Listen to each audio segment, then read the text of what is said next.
Matthew gives a prophecy so strange we almost skip it. He says, "Out of Egypt I called my son." But that raises a question almost no one asks. Why would the Son of God begin his life in the very nation that once enslaved God's people? Why would the Messiah's first steps on earth take him into the one place Israel was told never to return? Because Jesus isn't repeating Israel's story. He's rewriting it. And if we understand why he went to Egypt, we'll understand the entire mission. In the law, God gives Israel one of his clearest commands. Do not return to Egypt. No alliances, no armies, no security, no going back, ever. Egypt was the place of chains. The past God closed forever. But then Jesus is born, and God sends him straight there, into the one nation Israel was forbidden to touch, into the place God sealed off in the law. The law says never go back, and the Father said, take him there now. It looks like a contradiction. It feels like a violation, but it's not a mistake. It's a message. Jesus isn't breaking the command. He's completing the story. To understand why Jesus goes to Egypt, you have to understand why Israel couldn't. Because God didn't just discourage it, he forbade it. He told Israel's kings in Deuteronomy 17:16, "Only he shall not multiply horses for himself, nor shall he cause the people to return to Egypt to multiply horses, since the Lord has said to you, you shall never again return that way." That line is the point. You shall never again return that way. No military deals, no political help, no fallback plans. Egypt was the place of chains, and God closed that door forever. Then he says it again even stronger in Deuteronomy 28:68. "The Lord will bring you back to Egypt in ships. By the way about which I spoke to you, you will never see it again. And there you will offer yourselves for sale, but there will be no buyer." Returning to Egypt was judgment, because longing for Egypt was unbelief. Egypt meant slavery, trauma, oppression, trusting Pharaoh instead of God. So the command was simple: do not go back to what I rescued you from, which makes Matthew's next line explode with meaning. Because the very thing God forbids is the very thing God does with his son. Matthew writes, "This was to fulfill what the Lord had spoken by the prophet, 'Out of Egypt I called my son.'" Hosea 11:1. This is not a contradiction, it's a revelation. Jesus isn't breaking the command, he's fulfilling the story underneath it.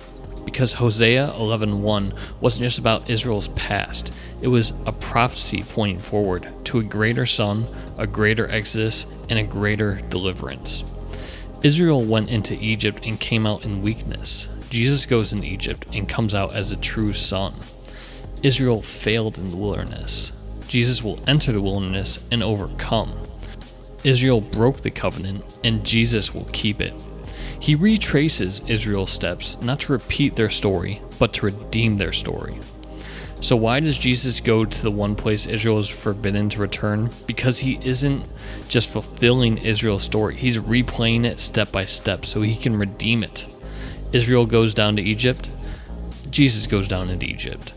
Israel is called God's son, Jesus is the true son. Israel passed through the water, Jesus passed through the Jordan. Israel enters the wilderness and falls, Jesus enters the wilderness and stands. Israel breaks the covenant and Jesus keeps it. Every step is deliberate. Every movement is intentional. Every moment is a declaration. Where Israel failed, Jesus will succeed. He goes to Egypt to step into the beginning of Israel's story, so he can walk it all the way to the end in perfect obedience. Jesus is reliving the Exodus, not as a victim of Pharaoh, but as the victor who will overcome the greater Pharaoh, sin itself. Egypt is just the beginning of the mission he came to finish. But there's another layer most people miss. When the Messiah arrives, everyone expects him to march north towards Rome, towards war, towards revolution and vengeance. But Jesus moves south into Egypt, hidden quiet, hunted in the night. And that one direction The quiet movement away from power reveals the entire mission of his first coming.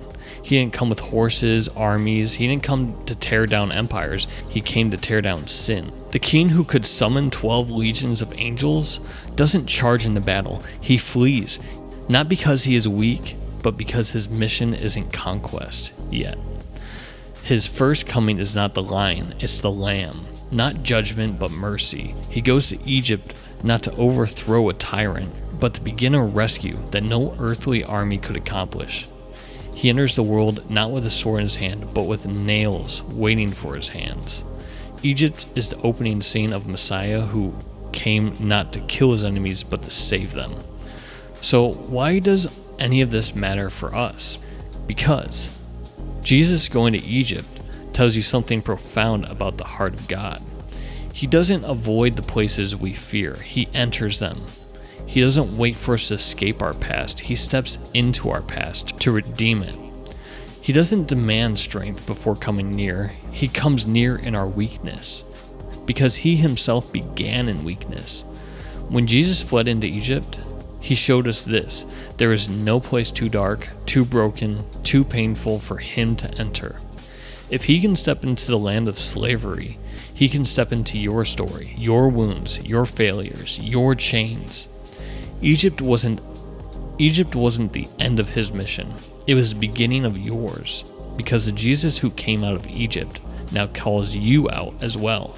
Out of old slavery, out of old addictions, out of patterns, out of old identities. He doesn't ask you to make your way out. He leads you out, just like he did with Israel, just like he did in his own story. And here's the twist the story has been whispering the whole time. If Jesus had come as a conquering king first, none of us would survive his justice. So he comes as a lamb. He comes in mercy and humility. He comes fleeing, not fighting, because his first coming is about salvation, not domination. He goes to Egypt because a warrior king would have destroyed his enemies, but a savior king is willing to run from them so that he can die for them at the appointed time. The road to the cross begins in Egypt. A king with no sword, a Messiah with no army, a savior whose plan isn't to take life, but to give his own. This is why he runs, why he hides, and why he goes south, when everyone would expect him to go north. Because before he ever came to rule the nations, he came to rescue the nations. Jesus' first journey was a retreat. His last journey will be a return. Not hiding in the night, but splitting the sky. Not carried in his mother's arms, but carrying the government on his shoulders. He entered as a refugee. He will return as the ruler.